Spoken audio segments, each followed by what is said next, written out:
Okay guys, no, mayroon na naman tayong comment dito sa ating comment section na sasagutin, no.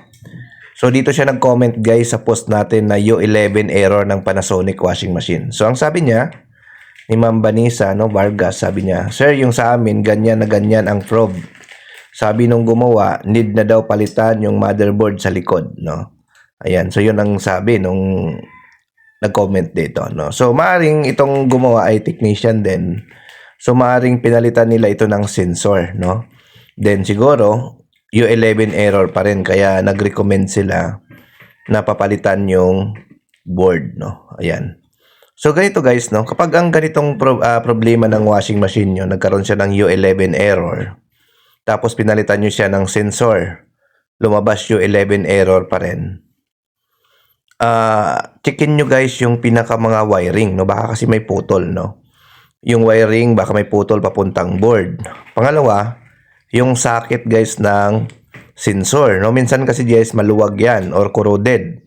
Kaya kahit salpakan mo ng bagong sensor, magkakaroon siya ng error.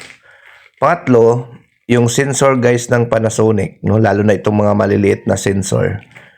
Napakahirap kumuha nito guys ng mga reliable na sensor, no? Kahit saan ka kumuha guys, marami na kaming experience dito. Nabili namin sa mga supplier, mga original na sensor. Pag sinasalpak namin, defective sablay, no? U11, lalo na yung mga galing sa online, no? Laging sablay talaga, no? Yung 2-pin ng galing sa Lazada, Shopee. Pag sinalpak mo guys, minsan gagana lang ng isang araw, kinabukasan U11 ulit, no? So yun po ang problema. Kasi guys, ang U11 error, dalawa lang ang nagko-cause niyan, yung sensor or barado. So madali nyo naman makita kung yung washing machine ay barado, no? Tingnan nyo yung drain niya, kung buo yung labas ng tubig, yung hose niya ay puno naman or full yung paglabas ng tubig doon sa hose. Ibig sabihin, wala siyang bara. So ang focus nyo kaagad sa sensor at saka sa mga connection. So yun yung gagawin. Pero ang marami na kaming experience nito guys, na ang naging problema, yung sensor talaga, no?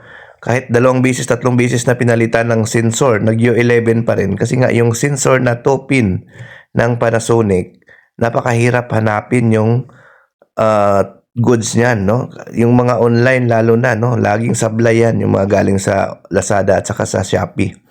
No, marami na kaming experience yan. Before, nag-order din kami dyan. Ganon din ang problema, no? Talagang buwabak job yan kasi 2 araw na gamit, nag-U11. So, ang ginagamit namin guys na sensor dyan, kadalasan, yung mga pang Whirlpool. Yung 2-pin na pang Whirlpool, medyo malaki siya ng konti dyan sa Panasonic. Yun ang ginagamit namin. Kasi nga, yung nabibili talaga na 2-pin na maliit na pang Panasonic, kasing laki ng sensor ng Panasonic, talagang tsambahan na gumagana guys, no? Talagang laging problema yan, no? Last time lang may binili kami sa isang supplier namin, no? Trusted na supplier, medyo mahal yung sensor. Pero nung sinalpak namin guys, isang araw lang guys nagamit. Kinabukasan nag-U11, no? So yun ang naging problema sa ganitong Panasonic, no? Yung U11. Kaya kung ikaw talaga wala kang baon na sensor, no? Example, may baon kang sensor, yung sensor mo ay galing lang din sa online or saan-saan. Pag sinalpak mo U11 ulit, so magre-recommend ka na board problem, no?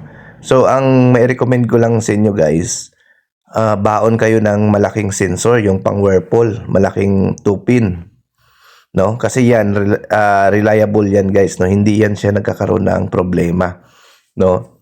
Yan lagi ang baunin nyo para pang test sa mga ganong problema. Kasi yung U11 guys, never pa kami nakapag-encounter talaga, no? Sa history ng servicing namin, wala pa kaming na-encounter na board ang problema. Ang kadalasan lang talaga yan, barado, yung socket ng sensor, yung mga wiring, no? So yun lang yan. Pero hindi naman natin inaalis talaga na baka board din talaga, no? Kasi siyempre, sa experience namin, wala kaming na-experience na ganon.